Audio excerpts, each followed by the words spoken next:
Welcome back to Bargirl Baddies. Today's story isn't about a young backpacker chasing adventure or a lovesick 20-something throwing caution to the wind. It's about a man who did everything right for 40 years, only to lose it all in the place he thought would save him. This is the story of David Chen, a 62-year-old retired municipal worker from Vancouver who went from a modest Canadian pension to sleeping on cardboard behind a 7-Eleven in Pattaya. He thought Thailand would be his golden years. Instead, it became his greatest nightmare. Before we dive in, drop a comment and let us know where you're watching from. And if you've ever dreamed of retiring abroad or know someone who did, hit that like button and subscribe, because this story could happen to anyone. David's voice comes in through an email he sent us 3 months ago, written from an internet cafe on Beach Road. The words are careful, measured, like a man trying to explain something he still doesn't fully understand himself. I need to tell you how I got here, not for sympathy. I don't deserve that. But maybe so, the next guy sees the signs I missed. My name is David Chen. I'm 62 years old. I'm Canadian. And as I write this, I'm sitting in a 20 baht per hour internet cafe in Pattaya, trying to figure out where the hell my life went wrong. Let me take you back to Vancouver, February, 3 years ago. I'd just turned 60 and retirement was 4 months away. I worked for the city's sanitation department for 41 years. Started when I was 19, right out of high school. Garbage routes, recycling programs, eventually a desk job coordinating schedules. It wasn't glamorous. Nobody grows up dreaming of working in waste management. But it was steady. Union job, benefits, pension. The kind of work that lets you raise a family and not worry too much about the bills. I did raise a family too. 2 kids. Michael and Sophie. Their mother, my ex-wife Linda, she left when the kids were young. Michael was 14, Sophie was 12. She said she'd married too young, felt trapped, needed to find herself. I didn't fight it. Maybe I should have. I got the kids weekdays, she got weekends, and then after a couple years she moved to Kelowna with some guy she'd met, and the weekends became phone calls, became birthday cards, became almost nothing. So it was mostly just me and the kids in our little rental in East Van. They turned out fine, despite everything. Michael became an accountant, moved to Toronto, married a nice girl named Priya. Sophie went into nursing, also ended up in Toronto. They had their own lives. I was proud of them. But proud is a lonely feeling when you're sitting in a basement suite watching hockey night in Canada by yourself every Saturday, eating microwave dinners and wondering if this is all there is. That last winter before retirement was brutal. Vancouver winters aren't cold like Toronto or Calgary, but they're grey. Endless grey. Rain that feels personal, like the sky has a grudge against you specifically. I'd come home from work, make dinner, watch TV, go to bed, wake up and do it again. The kids called every couple weeks, short calls. How's the weather, Dad? How's work, Dad? They had busy lives. I got it. But there were nights I'd sit there and realise I hadn't spoken to another human being all day except to say thanks to the cashier at Safeway. The YouTube video started innocently enough. I was watching hockey highlights one night, and the algorithm suggested something else. A video titled, "Retire in Thailand on $100 a month." I clicked it mostly out of boredom. This British guy, maybe 55, sitting on a balcony overlooking a beach, cold beer in hand, talking about his monthly expenses. Rent, $300, food, $200, entertainment, whatever was left. He looked tan, relaxed, happy. Behind him, palm trees swayed and the ocean sparkled like something out of the postcard. I watched another video, then another. Thai retirement channels, expat vlogs, cost of living breakdowns. American guys, Australian guys, Europeans, all living in places like Chiang Mai, Phuket, Pattaya. They showed their condos, their routines, their lives. One guy had a girlfriend half his age who seemed genuinely into him. Another talked about the medical care being so cheap he'd gotten dental work done for the price of a nice dinner back home. They all said the same thing. Thailand was paradise for retirees. Warm weather, low cost of living, friendly people, and a culture that respected elders instead of warehousing them in nursing homes. I became obsessed. I'd come home from work and watch these videos for hours. My pension was going to be $1,800 a month Canadian. In Vancouver, that was poverty. My basement suite alone was $1,200. After utilities, food, phone, I had maybe $200 left for everything else. I couldn't afford to actually live. I could only afford to exist. But in Thailand, according to these videos, 1,800 a month meant comfort, maybe even luxury. The forums came next. Thai Visa, Retire Cheap Asia, expat Facebook groups. I created accounts, lurked at first, then started asking questions. Where should I go? What are the visa requirements? How much should I save before making the move? The responses were overwhelmingly positive. Guys my age or older telling me it was the best decision they'd ever made. Sure, there were warnings. Don't trust anyone too quickly. Be careful with money. Learn some basic Thai. But those seemed like common sense, not deal breakers. I did the math obsessively. I had $42,000 saved up. Not enough to retire in Canada, but a solid cushion for Thailand. Plus my monthly pension. I could rent a nice place, eat well, actually live instead of just surviving. I started planning, selling my stuff, giving notice to my landlord, researching visa runs and long-term stays. I bought a one-way ticket for late April. My kids thought I'd lost my mind. Sophie called me when she found out. Dad, you can't be serious. You don't speak Thai. You don't know anyone there. What if you get sick? What if something happens? I tried to explain the loneliness, the grey Vancouver winters, the feeling that I'd worked 40 years for nothing. She didn't get it. She said I should move to Toronto, be near them. But I knew what that meant. Occasional dinners where they'd feel obligated to include me, babysitting grandkids I barely knew, becoming the sad old dad who hung around too much. At least in Thailand, I'd be choosing my own life. Michael was even more blunt. He said I was running away. Maybe I was. But what was I running from? An empty apartment? A city that felt like it had moved on without me? Another 20 years of quiet desperation? If that's running away, then yeah, I ran. I ran towards sunshine and possibility, and the idea that maybe, just maybe, I could be someone different in a place where nobody knew me as the divorced garbage man who ate alone every night. I landed in Bangkok on April 23rd. The heat hit me like a wall when I stepped off the plane. Thick, wet heat that made my shirt stick to my back immediately. But it felt alive. The airport was chaos in the best way. Signs in Thai script I couldn't read, announcements in languages I didn't understand, people everywhere moving with purpose. I took a taxi to the bus station, then a bus to Pattaya, 3 hours through Thai countryside, watching rice paddies and roadside stands blur past, feeling more awake than I had in years. Pattaya was exactly what the videos had promised, and nothing like them at the same time. The beach was there, beautiful in its own way, but so was the traffic, the noise, the aggressive touts trying to sell me everything from massages to suits to tours. I'd booked a hotel for the first week while I looked for an apartment, a place in Jomtien, the quieter part of Pattaya, according to the forums. The hotel was basic, but clean. Air conditioning that worked. A small balcony where I could sit and watch the street below. That first week was overwhelming. The language barrier was real. I'd learned hello and thank you in Thai, but that was it. Ordering food became an adventure of pointing at pictures and hoping for the best. The traffic terrified me, motorbikes everywhere, seemingly obeying no rules. The heat was relentless. Even the locals complained about how hot that April was. But underneath the overwhelm was excitement. I was doing this. I was actually doing this. I found my studio apartment on day 5. A local real estate agent who spoke decent English showed me 3 places.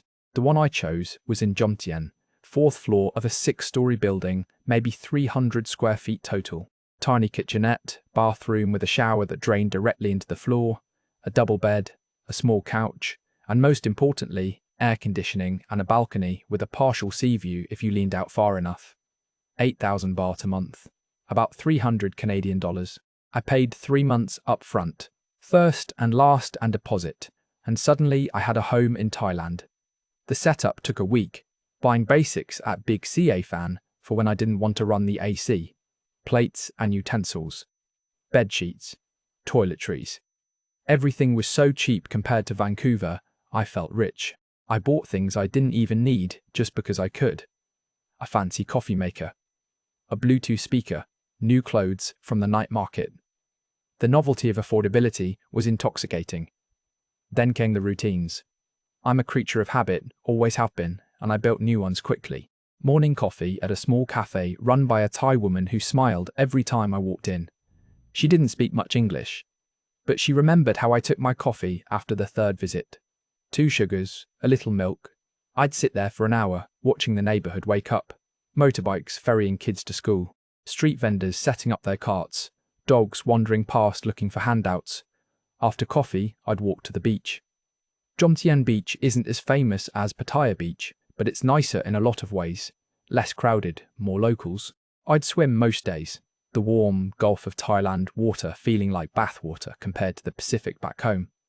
Then I'd find some shade, read a book on my phone, watch people, families. Couples.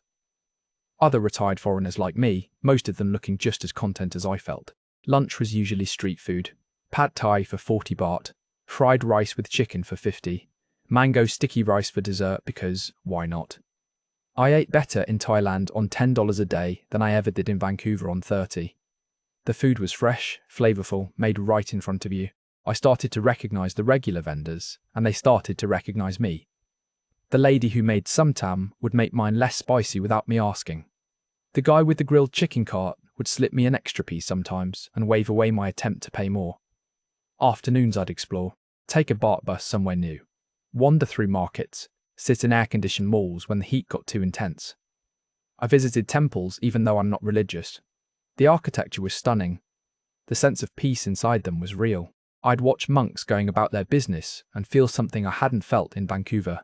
Perspective. My problems were small. The universe was big. There was comfort in that. Evenings were social, which shocked me most of all. I'd found an expat bar near my condo, nothing fancy. Open air, plastic chairs, cold beer, and a mix of foreigners who'd made Thailand home. That's where I met Randy. He was maybe 55, from Alberta, retired electrician who'd been in Thailand for 7 years. Loud, opinionated, but genuinely friendly. He took me under his wing without me asking, showed me where to exchange money for the best rates, which visa agents were legit, how to haggle without being an asshole, where the good pharmacies were. All the practical stuff the YouTube videos never covered. Through Randy, I met others. Graham from Manchester, Klaus from Germany, a rotating cast of expats at various stages of their Thailand journeys. Some had Thai wives or girlfriends. Some were determinedly single. All of them seemed happier than they probably had any right to be. We'd drink cheap beer, tell stories, complain about the heat or the traffic or the corruption, and underneath it all was this shared understanding.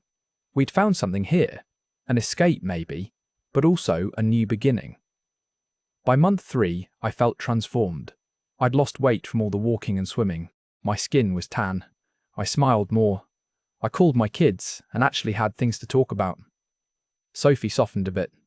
She said I sounded good, really good, and maybe she'd been wrong to worry. Michael stayed skeptical, but even he admitted I seemed happier. I sent them photos. Me on the beach, me at a temple, me with Randy and the guys. All of us holding beers and grinning like idiots. Look, Dad, Sophie texted back. You're actually living. I'm proud of you. That's when I met Nock. I'd been getting massages regularly at a shop near my condo. Legit massages. The kind where they actually work out the knots in your back from years of physical labour. Nock worked there. She was 43, which I only knew because Randy asked her directly one day when he came with me. Thai people don't talk about age the same way we do. She had a round face, kind eyes, and she laughed easily. Her English was broken but better than my Thai. We'd chat during the massages. Where was I from? Did I like Thailand? How long would I stay?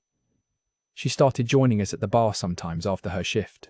Just for one drink, she'd say, because she had to get home. Home was somewhere up north, Isan province, where her daughter lived with Nock's mother. The daughter was 16, studying hard, wanted to go to university. Nock had come to Pattaya for work 5 years ago, sent money home every month. It was a common story among the Thai women working tourist areas. Not the romantic fantasy the YouTube video suggested, but not tragic either. Just economic reality. I liked her. She was easy to talk to. She didn't make me feel old or foolish. She asked about my kids, seemed genuinely interested in my life. When she laughed at my terrible attempts to speak Thai, it felt affectionate rather than mocking. After a month of these casual encounters, I asked her to dinner. Just the two of us. She hesitated, then said yes. We went to a seafood restaurant on the beach. I paid, obviously. The bill was 800 baht and felt like nothing. She ordered carefully, not the cheapest things, but not the most expensive either. We talked for 3 hours. She told me about her daughter's dreams. I told her about my kids and the divorce and the loneliness that had driven me here. She reached across the table at one point and squeezed my hand. "You're a good man," she said. Kind heart. It was the first time a woman had touched me with affection in more years than I wanted to count. We started seeing each other regularly after that. She'd come over after work, we'd cook dinner together, or order in, or just talk. She taught me Thai words. I helped her with English. It felt natural, real. Randy warned me once, carefully. "Mate, just be smart, yeah? These girls, they're sweet, but it's complicated. Don't go falling too hard too fast." I appreciated the concern, but I also thought he was wrong about Nok. She wasn't like that. She had a job. She wasn't asking me for anything. We were just two people who enjoyed each other's company. The first time she asked for money, it felt reasonable. Her daughter's school fees were due. 3,000 baht. About 100 Canadian dollars. She was short and payday wasn't for another week. Could she borrow it? She'd pay me back. Of course, I said. I transferred it to her account that afternoon. She hugged me, called me her hero. 2 weeks later, she paid back 1,500. Said she was still waiting on some money from another job she'd done. The rest would come soon. I told her not to worry about it. What was $100 to me? To her, it meant her daughter stayed in school. The requests became more frequent, but never outrageous. Her motorbike broke down. 5,000 baht for repairs. Her mother needed medicine. 4,000 baht. She wanted to take her daughter on a short trip during school break. 7,000 baht. Each time, she promised to pay me back. Each time, she paid back a portion. I kept a mental tally at first, but stopped after a while. What was the point? I was helping someone I cared about. Isn't that what people in relationships do? By month 9, I'd lent her over 100,000 baht. My savings account had gone from 42,000 Canadian dollars to 18,000. But I told myself it was fine. I still had my pension coming in every month. Rent was covered. Food was covered. I was living well. And Nok had introduced me to her family on a trip up to Isan. Her mother, her daughter, her brother. They'd welcomed me warmly, made me eat until I couldn't move. The daughter, shy but sweet, had thanked me in careful English for helping her mum. Nok held my hand the whole weekend, called me her boyfriend in Thai to her relatives. I felt legitimate. Chosen. Part of something. Randy had stopped being subtle with his warnings. "David, mate, you need to wake up. She's playing you, they all play us. It's not personal, it's just how it works here. You're the ATM." I got angry with him. Told him he was cynical and bitter, and not everyone was running a scam. He backed off, but I could see the pity in his eyes. The same pity I'd seen in my kids' eyes when Linda left. The look that says, "You're the last one to see what everyone else already knows." I started avoiding the bar. Spent more time at Nok's apartment, a small studio even more cramped than mine. We'd drink Sang-som whiskey mixed with Coke and watch Thai soap operas I didn't understand. She'd stroke my hair, rest her head on my shoulder, tell me I was different from other Farangs. Special. I believed her because I needed to, because admitting I'd been wrong meant admitting I'd wasted a year and 100,000 baht chasing a fantasy. Meant admitting Randy was right. Meant admitting I was exactly the lonely, desperate old fool the stereotypes suggested. Then my daughter called. It was early December, 9 months into my Thailand adventure. Michael had been in a car accident. A bad one. Not fatal, thank God, but serious. Multiple fractures. Surgery needed. He'd be off work for months. Priya was holding it together, but they were scared. The Canadian healthcare system would cover the medical bills, but there were other costs. Rehabilitation. Modified vehicle. Lost income. Could I help? Sophie was crying on the phone. I could hear the fear and exhaustion in her voice. I looked at my bank account. $18,000. I could send half. I should send half. Michael was my son. But if I sent 9,000, that left me with only 9,000 in savings. What if my visa had problems? What if I needed to fly home suddenly? What if I got sick? Thailand was cheap, but medical emergencies weren't. I sat there in my dark studio, air conditioning humming, traffic noise filtering up from the street, feeling my chest tighten with something that might have been a heart attack, but was probably just shame. I told Sophie I'd send 5,000. There was a pause on the line. A long pause. Then she said thank you, in a voice that made it clear she'd been hoping for more, expecting more. We talked for a few more minutes, but the warmth was gone. When we hung up, I sat there for an hour, maybe two, watching the lights of Pattaya through my window, neon and headlights and the distant glow of Walking Street. I'd come here to escape loneliness and found something that looked like love. But when my actual family needed me, I'd chosen to protect my Thai dream instead. What did that make me? I told Knock about it the next day. She listened, her face sympathetic, her hand on mine. I'm sorry about your son, she said. Family is important. Then she asked if I could lend her 20,000 baht. Her mother was sick. Hospital bills, she needed to go home for a week to take care of things. I felt something crack inside my chest, a small fracture, like ice beginning to break. But I said yes anyway, because saying no would mean looking at what I'd become. And I wasn't ready for that yet. Not quite yet. The collapse came not with a bang, but with a silence. David woke up one Thursday morning in January, 14 months after arriving in Thailand, to find Nok gone. Not just out for the morning gone. Gone. Her clothes cleared from the small closet space he'd given her in his studio, her toothbrush missing from the bathroom, the cheap slippers she kept by the door vanished. The spare key he'd made for her sitting on the kitchen counter next to a note in Thai script he couldn't read. He stared at that note for 10 minutes before his brain would accept what his eyes were seeing. Then he grabbed it and walked to the 7-Eleven downstairs, the morning heat already building, and asked the young clerk if she could translate.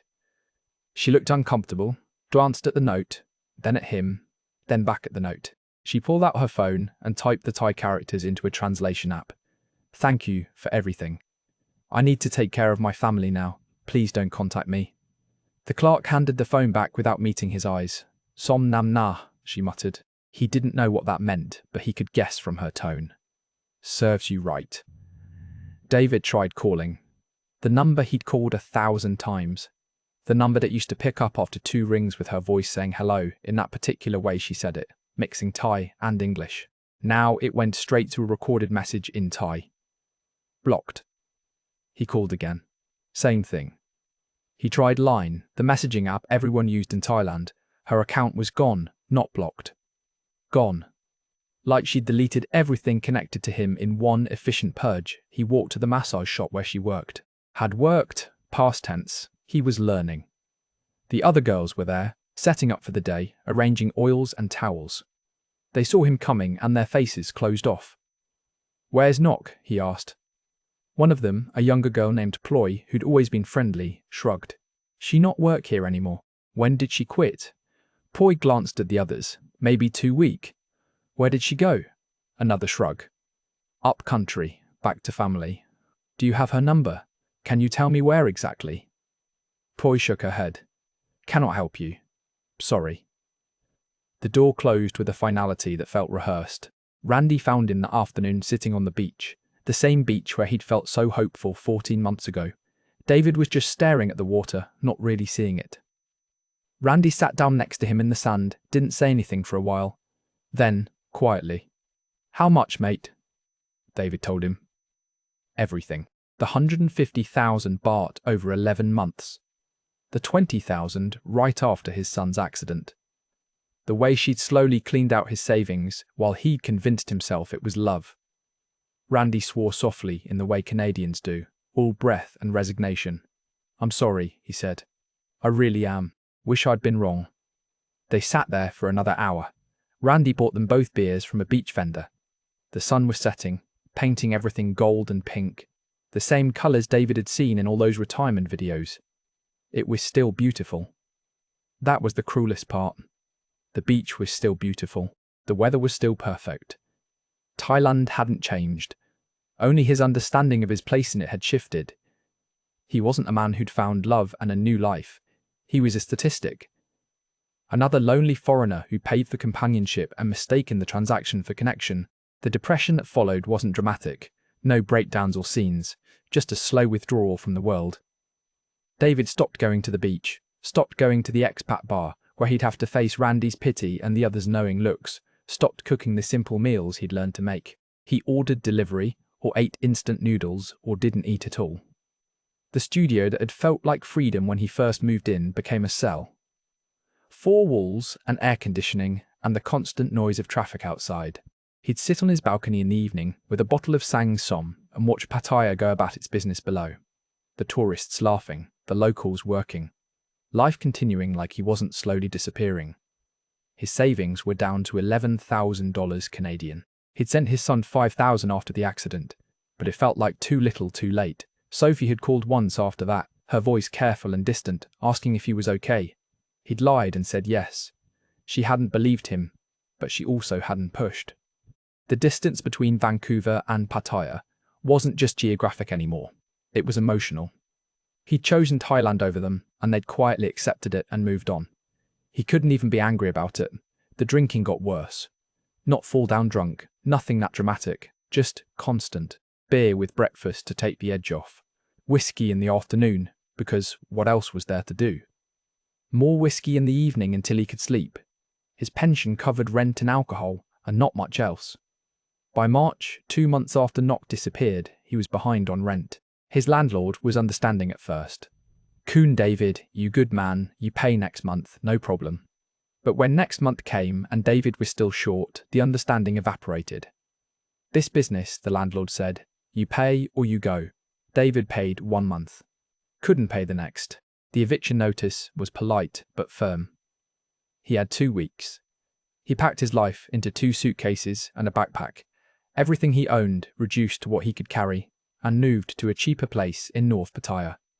A rooming house that smelled like mold and cigarettes and desperation. 4,000 baht a month, for a room barely bigger than a closet with walls so thin he could hear everything. The couple next door fighting. The guy above him pacing at 3 in the morning. The shared bathroom down the hall that was never quite clean, no matter when you used it. The air conditioning in the rooming house was a joke. A small unit that wheezed and dripped and barely cooled the air. The heat became oppressive in a way it hadn't been before. Or maybe it was the same heat and David was just less able to handle it now. He'd lost weight, but not in a healthy way. His clothes hung off him. His face in the mirror looked gaunt, older than 62. The tan he'd been so proud of had faded to something sallow. His eyes had a hollow quality that scared him when he caught his reflection. He lasted 3 months in the rooming house. By June, he couldn't make even that rent. His pension was disappearing faster than it came in. He tried to cut back on drinking, but his hands shook when he did, and the anxiety was worse than the hangovers. He tried to find work, but who hires a 62-year-old foreigner with no Thai language skills and a work history in Canadian sanitation? He sold his laptop to a pawn shop for 3,000 baht.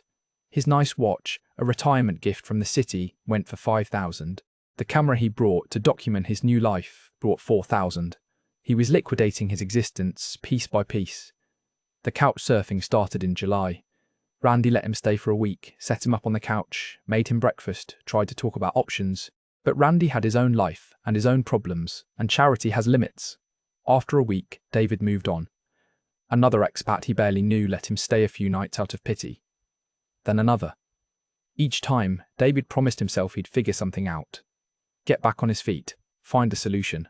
But solutions required energy and clarity, and he had neither. There's a moment when you realize you've become homeless. It's not when you're sleeping on the couch of someone you barely know. It's not when you're down to your last few thousand baht. It's when you spend your first night in a park because you have nowhere else to go, and you understand that this is your life now. For David, that moment came on a Tuesday in late July. He'd worn out his welcome with the last guy willing to help.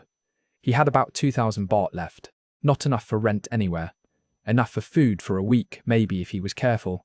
He found a spot in a small park off Swab Wakao, not a nice park, more of an abandoned lot with some trees and broken benches. But it had shadows, and it was relatively quiet, and nobody bothered him that first night. He laid out some cardboard he'd found behind a 7-Eleven and used his backpack as a pillow and tried to sleep. The mosquitoes were relentless. The heat was suffocating even after the sun went down. Every sound made him flinch. Footsteps. Voices. The rev of a motorbike. He'd spent 40 years working steady, raising kids, being responsible. Now he was sleeping rough in a Thai park with nothing to show for any of it. The next night he found a better spot. Behind the 7-Eleven on Soi Buakau, where he'd gotten that first translation of Knock's goodbye note. The back alley had some shelter from an overhang, and the fluorescent light from the store offered a small sense of security. Other street people gathered there too. A Danish guy named Sven, maybe 50, who'd lost everything to gambling and bar fines. A British woman named Marion, who looked 60 but was probably younger, who never talked about how she'd ended up here. A young Thai guy, everyone called Dopt, who seemed to have mental health issues and would sometimes shout at things that weren't there. They formed a loose community, shared food when someone had extra, watched each other's stuff when someone went to use a bathroom, passed around bottles of the cheapest whiskey available. Nobody asked too many questions. Everyone had a story. Most of the stories were some version of the same thing. Came to Thailand for the dream. The dream became a nightmare. Now this, Marion told him once, her accent posh despite the dirt under her nails, that she'd been a teacher in Manchester, came here on holiday, met a man. 10 years later, she was sleeping behind a 7-Eleven. Life's funny that way, innit? She said without humour. David's health deteriorated quickly. A persistent cough that rattled in his chest and wouldn't go away. Infected cuts on his feet from wearing the same cheap sandals day after day with no proper hygiene. A rash on his arms from something, he didn't know what. Heat rash maybe, or bed bugs from the cardboard, or just his body giving up. He tried going to a public hospital once, but the wait was hours and his tie was non-existent, and eventually he just left. What were they going to do anyway? Give him antibiotics he couldn't afford. Tell him to rest and eat well and maintain proper hygiene. He almost laughed at the absurdity. The invisibility was the strangest part. Tourists would walk past him like he wasn't there. Families. Couples holding hands. Young backpackers with their whole lives ahead of them. They'd step around him if he was in their path, but their eyes would slide right over him. To them, he was part of the scenery. Third world poverty they'd maybe tell their friends about when they got home. Saw some homeless people in Thailand. So sad. Then they'd order another cocktail and forget about it. The locals were more varied. Some ignored him. Some showed open disgust.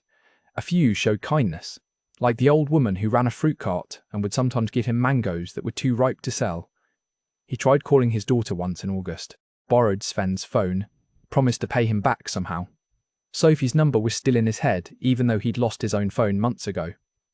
She answered on the third ring. Hello. Her voice wary because she didn't recognize the number. Sophie, it's Dad. Silence. Then. Dad. Are you okay? Where are you calling from? He opened his mouth to explain and couldn't. What would he say? Hey honey, your father is homeless in Thailand, living behind a convenience store, probably dying of some infection he can't afford to treat. Hope Michael's recovery is going well. She said his name again. Dad, you there?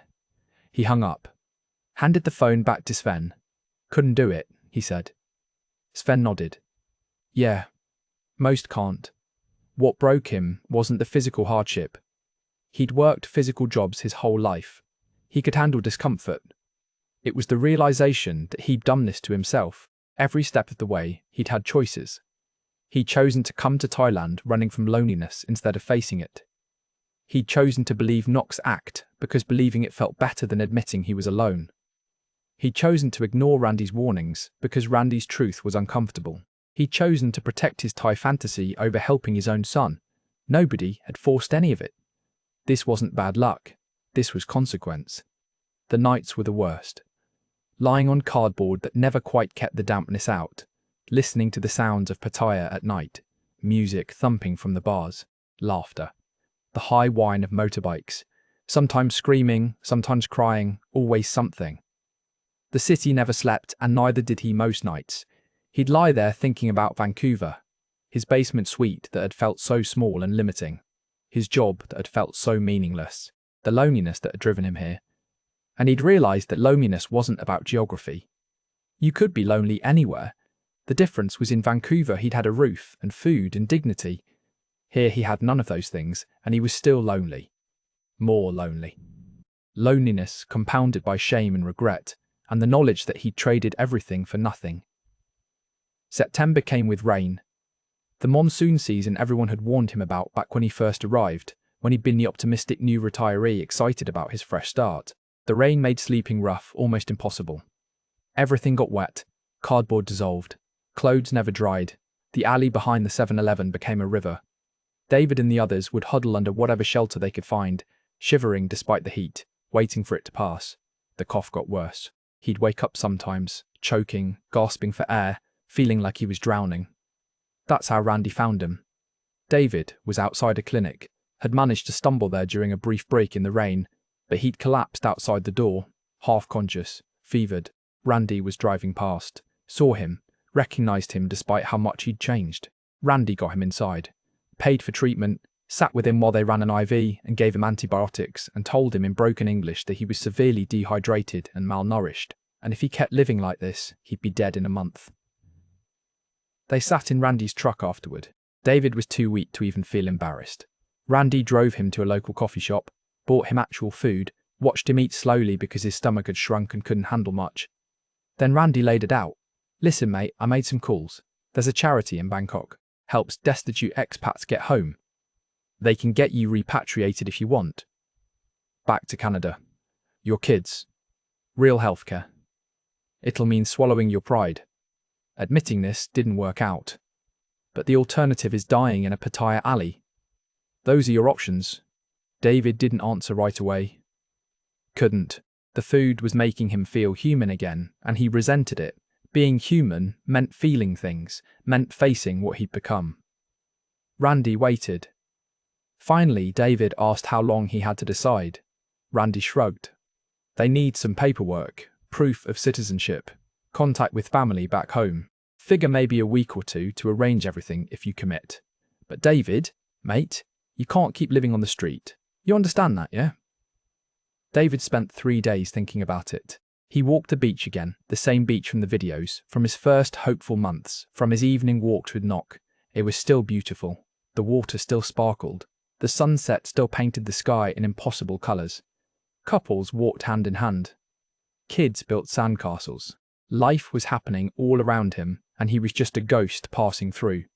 He thought about writing to Nock, finding her somehow, asking her why. But he knew why. He'd been a mark, an ATM, another lonely foreigner with a pension and poor judgment. She'd seen an opportunity and taken it. In her position, with a daughter to support and limited options, maybe he'd have done the same. The real question wasn't why she'd done it. The question was why he'd let her. And the answer, sitting on that beach watching the sun go down, was both simple and devastating. Loneliness. The same loneliness that had driven him out of Vancouver had made him desperate in Pattaya. Desperate enough to believe that a woman half his age could actually love him. Desperate enough to ignore every warning sign. Desperate enough to choose fantasy over family. Thailand hadn't destroyed him.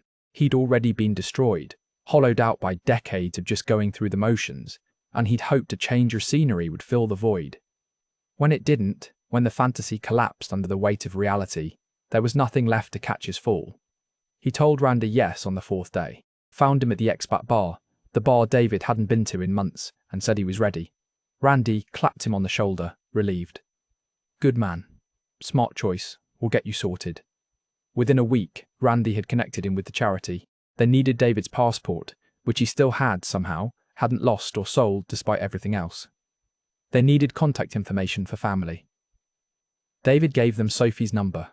She answered when they called, listened to the situation, agreed to let him stay in her basement while he figured things out.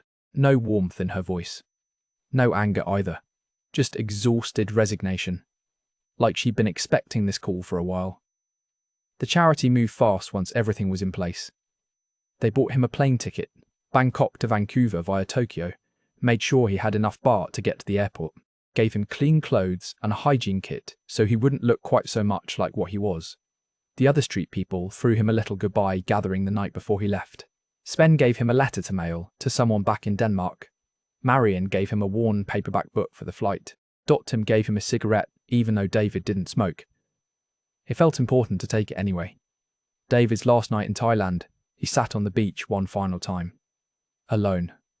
The tourists were out in force. Thursday night in Pattaya, everyone looking for a good time. The bars were thumping. The lights were bright. It was exactly like the videos that had lured him here, except now he could see past the surface. The tired eyes of the bar girls standing outside clubs trying to drum up customers. The arguments in the alleys. the desperation masked as fun. Or maybe it had always been this way, and he'd just been too infatuated to notice. He thought about the $42,000 he'd had when he arrived. Gone now. Every penny of it. He thought about the relationships with his kids he'd damaged, the year and a half he'd wasted, the person he'd become, but he also thought about the lessons. About how geography can't fix what's broken inside you. About how running from problems just means you arrive somewhere new with the same problems plus jet lag. About how loneliness isn't about being alone. It's about feeling disconnected from yourself, and you can't fix that with a beach and cheap beer and a woman who calls you her hero while emptying your bank account. The flight left at 6 in the morning. Randy drove him to the airport, wouldn't let David take a bus. They didn't talk much. What was there to say? At departures, Randy hugged him. Take care of yourself, mate. Learn from this. Do better. David promised he would, even though he had no idea if that was true. Then he was through security, and the Thailand part of his life was ending. He looked back once, saw the signs in Thai script he'd never learned to read, heard announcements in a language he'd never mastered, smelled the particular smell of tropical heat and too many people in enclosed spaces. Then he turned and walked toward his gate and his flight home and whatever came next. David's story isn't unique. Across Southeast Asia, there are dozens, maybe hundreds, of Western retirees who came looking for paradise and found something much darker. Some recover, some don't, some die in those alleys behind the 7-Elevens. Some make it home. What makes David's story worth telling isn't the cautionary tale about bargirls, though that's part of it. It's not about the dangers of expat life, though those are real. It's about what happens when you run from your problems instead of facing them.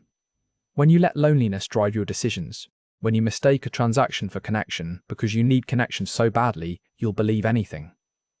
Thailand didn't destroy David Chen. He'd already been destroyed, hollowed out by decades of going through the motions in Vancouver, by a divorce he never processed, by loneliness he never addressed. He thought a change of scenery would fix it. Thought sunshine and beaches and cheap living would make him whole. But you can't outrun yourself. Your problems pack themselves into your luggage and follow you wherever you go. When the fantasy collapsed, when Nock disappeared with his money and his dignity, David had nothing left, because he'd arrived in Thailand with nothing in the first place. He just hadn't realised it yet. If you're thinking about retiring abroad, about starting over somewhere new, ask yourself first. Are you running towards something or just running away? Are you trying to build something or escape something? Because geography can't fix what's broken inside you. A beach in Thailand is just a beach. A beautiful sunset is just light refracted through atmosphere. The magic you're looking for has to come from inside. David learned that lesson on the streets of Pattaya. He learned it the hardest way possible. Let's hope you don't have to learn it the same way. If this story hit home, drop a comment below. Tell us where you're watching from. Share your thoughts. And if you know someone planning a big move abroad, someone chasing a dream that might be running from a nightmare, maybe share this video with them. Sometimes the best gift is a reality check. Sometimes the kindest thing you can do is tell someone the truth before they make a mistake they can't undo. David made it home, barely, others don't. Remember that. Until next time, take care of yourselves. And remember, paradise is a state of mind, not a place on a map. Thanks for watching Bargirl Baddies.